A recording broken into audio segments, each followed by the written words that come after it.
Hey everybody, I'm going to go over this PowerPoint somewhat quickly to just give you the gist of a couple of ideas about working with different populations, but specifically and most predominantly I'd like to just go over some of the um, more intensive kind of projects that you have coming up, and you'll have the next 2 to 3 weeks to do them.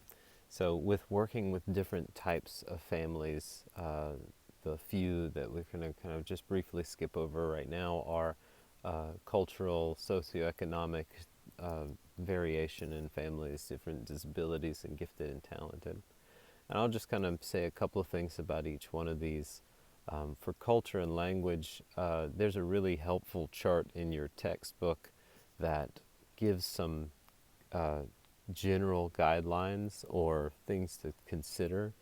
It's definitely not like a rule book about how certain cultural groups express themselves or their communication habits, but it is a really good kind of average to begin thinking about or to even test out in live real time.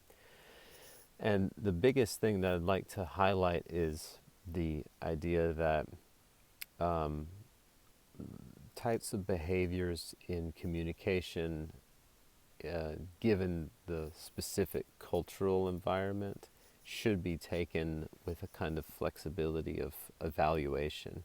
And what that means is basically, if you were to ask yourself, within this person's culture, would it be expected, normal, understandable for a person to sound or act a certain way? And that might not be something that you end up accepting. You might actually, have to draw lines according to your position and other factors, but you'll have a perspective that can be pretty helpful to understand the family a little bit at a little bit more of a deep level. On that chart I mentioned, there's some really good considerations about different nonverbals that may be inherent in communication styles based on cultural background. So it's worth looking over and even kind of checking out for yourself. With socioeconomic considerations, poverty just um, poverty does a number on quite a lot of things: physical health, chronic stress, academic performance overall, statistically speaking. So just knowing the background of the family can benefit you enormously in knowing what to expect and knowing where you might be able to provide some extra help, specifically with things like educating on developmental kinds of things. Uh, Parenting is always a part of how one can interact with families, no matter what their socioeconomic level. But mental health and access to medical and childcare kinds of resources will be things that you might have to focus on in helping support them. For example, at a time like this in the world, it seems like it would be uh, that this would be a really good uh, example of how so many people could suffer based on their lack of accessibility to things. And that's how socioeconomic status can really play a huge role in people's lives. With disabilities, we have a whole other class on young children with disabilities. So what I'll really just highlight with that is not only using person first language, but adopting an attitude of person first approach, not focusing on the autistic child, the Down syndrome kid, but a child, a person in a family where within which autism or Down syndrome is something that they're facing together. Okay.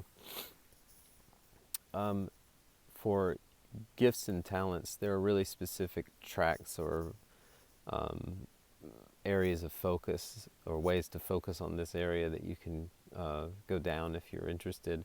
But in general, with communication in mind, it would be useful to know some kind of indications of gifted or talented types of attributes, and to be able to aid parents in providing resources or putting them in contact or helping them access resources that could help them support their child most fully. So to get to some of the project-based stuff, there's two things that I want to go over to make sure that it's clear. I think three, I guess. And so the communications experiment, which will be due April 17th by the end of the day. Basically, I'm asking you to experiment in 6 different interactional situations. Now, for this, what I'd like, I can see how phone call interactions could be a part of this. FaceTime, Zoom meeting interactions can be a part of this. Just something interactive, not written. Okay, that makes sense. So the 6 situations I'd like for you to experiment with are by yourself, practicing some of the skills we've talked about on your own. This could be like literally in front of a mirror. The second situation that I'll ask you to video record is a knowing friend or family member. That means someone who knows you're doing a project, right? And you're interacting with them in conversation. And I'd like for you to record that in some way. So if it's, on the phone, just an audio recording of some type could do. So that would be sometimes with Zoom meetings, for instance, you can record a certain amount of them, so you can probably do this free Zoom account and figure that out. But I want to be able to watch or listen to the conversation that you have. And the other 4 are ones that you'll be asked to reflect on, but not things that you'll need to record, and that is with an unknowing friend or family member who doesn't know you're doing a project, you're just having a conversation with them. Someone who's an acquaintance who you don't know really, really well. Also someone who you have a hard time with, someone I'm calling like a sandpaper person, someone you have a lot of difficulty with. And then someone who's a stranger. And what you'll basically be doing is putting yourself in each of these 6 situations and choosing at least 2 components of active listening, of responding appropriately, and of maintaining a professional stance. That's a total of 6 components to practice or to try and spread out through these 6 scenarios. I want at least 3 of those 6 components to be in the video or audio recording, and the others can be just spread out however you see fit. You can use like 1 component of active listening that you highlight in working with and discussing something with a stranger or interacting with a stranger, for instance. But 6 total need to be covered, and at least 3 of them need to be on the video or audio recording. I'll be glad to polish up any clarifications needed. If necessary, just reach out to me. Video should be, or audio should be 3 to 5 minutes long. And I also want you to submit a 2-page reflection covering all of the situation. So your reflection about what it was like to practice those skills on your own, and what it was like to practice those skills all throughout the other 5 scenarios too. Again, that's due by April 17th. The family involvement and communication plan. There's 2 portions to this, a written portion and an acted out portion, and I'll give you more details on that in the future. But I'll basically ask you to role play a scenario in which you are the professional and either I or another one of your classmates, you can choose, will be playing the part of like a parent or family member.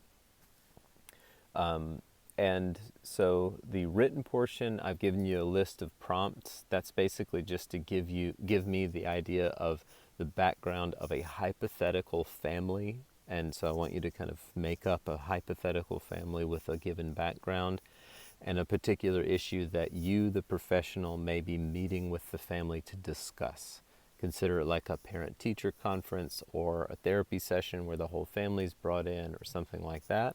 And the role play will be basically us pretending that we're in that meeting. And I'll be glad to be the parent or other family member, or you can organize it with other classmates to do that on your own. And we'll probably do that in like an interactive virtual class like we met a few weeks ago. So there's information about that. That's going to happen on Thursday, April 30th. That'll be at our normal class time, and we'll actually be meeting for that. And that's when the written portion of that will be due to. And your research paper, which you have information about, will be due